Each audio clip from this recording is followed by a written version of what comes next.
ಆಡಳಿತವನ್ನು ನಡೆಸ್ತಾ ಇದ್ದಾರೆ. ಅವರು ಒಂದು ವಿಷಯವನ್ನು ಬಿಟ್ಟು ಇನ್ನೇನು ವಿಷಯಗಳನ್ನು ಮಾತಾಡಲ್ಲ. ಅವರಿಗೆ ಬೇಕಾಗಿರ್ತಕ್ಕಂಥದ್ದು ಗ್ಯಾರಂಟಿ ಕಾರ್ಯಕ್ರಮ. ಯಾವ ಗ್ಯಾರಂಟಿ ಕಾರ್ಯಕ್ರಮವನ್ನು ಕೊಟ್ಟಿದ್ದಾರೆ, ಯಾರ ಜೇಬಿಗೆ ಇವತ್ತು ಕೈ ಹಾಕಿ ಹಣವನ್ನು ವಸೂಲಿ ಮಾಡ್ತಾ ಇದ್ದಾರೆ ಆ ಗ್ಯಾರಂಟಿ ಕಾರ್ಯಕ್ರಮಗಳಿಗೆ. ಕೃಷ್ಣಪ್ಪಣ್ಣ ಅವರಿಗೆ ಹೇಳ್ತಾ ಇದ್ರು, ಗಮನ ಇಟ್ಟು ಒಂದೆರಡು ಮಾತುಗಳನ್ನು ನೀವು ಕೇಳಬೇಕು.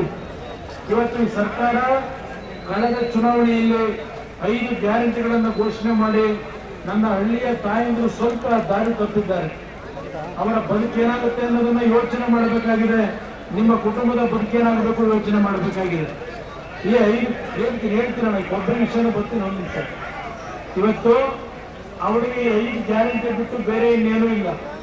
5 ಗ್ಯಾರಂಟಿಯ ವಿಷಯದಲ್ಲಿ ಬೆಳಗ್ಗೆ ಎದ್ದು ಪತ್ರಿಕೆ ತೆಗೀರಿ, ಬರೀ 5 ಗ್ಯಾರಂಟಿ ಎಂದು ಫೋಟೋ ಹಾಕೊಂಡು ಹಣ ಎಷ್ಟು ಖರ್ಚು ಮಾಡ್ತಾ ಇದ್ದಾರೆ ಗೊತ್ತಾ?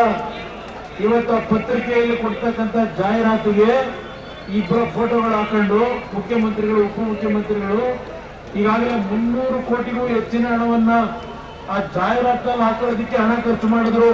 ಆ ದುಡ್ಡು ಸಹ ನಿಮ್ಮ ದುಡ್ಡೇ. ಅವರ ಕಚೇರಿಯಿಂದ, ಕಾಂಗ್ರೆಸ್ ಕಚೇರಿಯಿಂದ ಹಾಕಿರ್ತಕ್ಕಂಥ ಅಡ್ವರ್ಟೈಸ್ಮೆಂಟ್ ಅಲ್ಲ.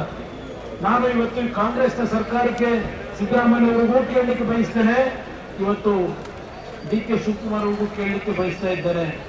ಯಾವೊಂದು ನನ್ನ ರೈತರು ಬರಗಾಲಕ್ಕೆ ಒಳಗಾಗಿ ಸರ್ಕಾರವೇ ಇವತ್ತು ಮನವಿ ಮಾಡ್ತಾ ಇದ್ದಾರೆ ಕೇಂದ್ರ ಸರ್ಕಾರಕ್ಕೆ, 38,000 ಕೋಟಿ ರೂಪಾಯಿಗಳ ನನ್ನ ರೈತರು ಬೆಳೆದಂತ ಬೆಳೆ ಸಂಪೂರ್ಣ ನಷ್ಟ ಆಗಿದೆ ಅಂತ ಹೇಳಿ ಇವತ್ತು ಕೇಂದ್ರ ಸರ್ಕಾರ ದುಡ್ಡು ಕೊಡ್ಲಿಲ್ಲ ಅಂತಾರೆ. ಈ ದೇಶದ ಒಂದು ವ್ಯವಸ್ಥೆಗಳೇನಿದೆ, ಈ ವ್ಯವಸ್ಥೆಗಳನ್ನು ಮಾಡಿರ್ತಕ್ಕಂಥದ್ದು ಜವಾಹರ್ಲಾಲ್ ನೆಹರು ಅವರು 1947 ಏನು ಅಧಿಕಾರ ಸ್ವೀಕಾರ ಮಾಡ್ತಾರೆ,